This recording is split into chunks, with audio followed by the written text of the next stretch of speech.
In this lesson, we're going to learn how to add building sections to our model. Building sections are actually slices through the model. I know I keep saying this, but I love this function. When we cut a section through our model, we are adding a new view. The great thing about this is its dynamic behavior. Once a section is in place, it is fully integrated with the building. If we make a change in plan or elevation, such as alter the height of a level, the section will automatically change. The objective of this lesson is to create a few building sections and be amazed at how much time you're saving. Open the file you've been working on, or open the file called Chapter 4 and follow along. The first thing I'd like to do is add a section in this area. So what we want to do is go to the View tab and click the Section button on the Create panel. Adding a section is a two-click process. What we're going to do is pick a first point here and then pick a second point down here. So let's go ahead and pick a point right about here. Let's move our mouse down the building, down the building, down the building, till we're past the bottom, and pick that point. Now let's examine our section from head to tail.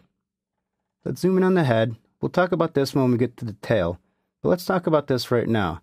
You can always flip a section to look two ways into a model. There may be a time where you add a section where it never even finds the light of day, in that you don't put it on a sheet, but you're just using it to look through your model.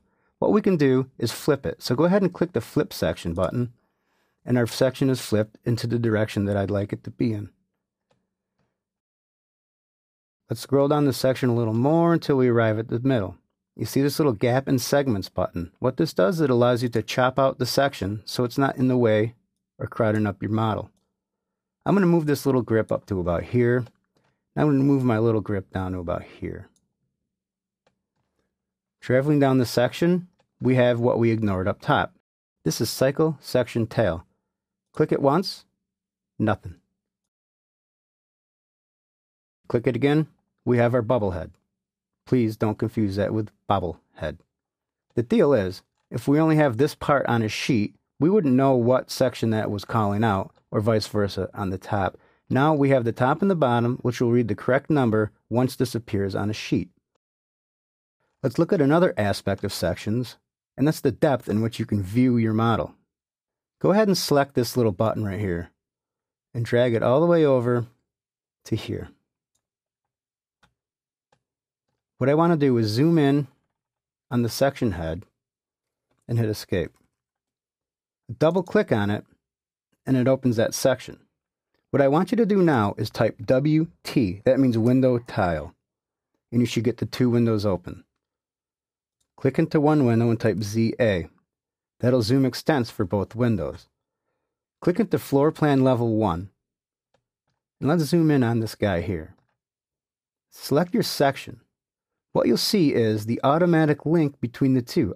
I select this section, and it actually lights up over here. This is called a crop region. We'll talk about those in a moment. However, let's take a look at the dynamic capabilities that Revit has. So now if I pull this section over towards the back of the building, automatically we'll see these areas light up. What a great way to work. With both views open, let's take a look at the name. Section 1 just isn't going to fly. What I want to do is scroll down the project browser until we find sections. This is a brand new category that was just added because we added that section. Click the plus sign next to it to expand into the tree, and let's take a look at section 1. If we just click it, right click on it, and go to rename, we can rename it. Let's call this West Corridor Section.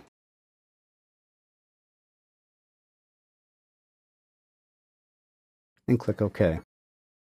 Let's make West Corridor Section the full screen. All you got to do is double click in the blue area and it expands it. And let's take a look at the section.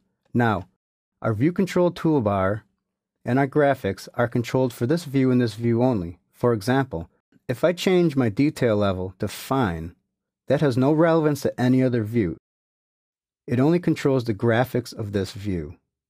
What I'm going to do is grab these levels, and I'm going to drag them out of the way a little bit so it looks a little neater.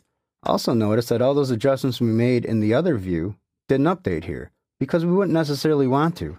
We might even want to turn some of these off, but let's leave them all on for now. Let's go back down to Floor Plan Level 1.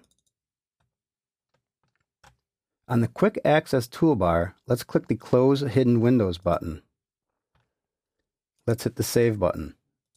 Slice and dice, we call it. It's so easy to create a section, you're going to find that you cut sections all the time. That means more information on your construction documents, and you are ensured that your sections are completely accurate.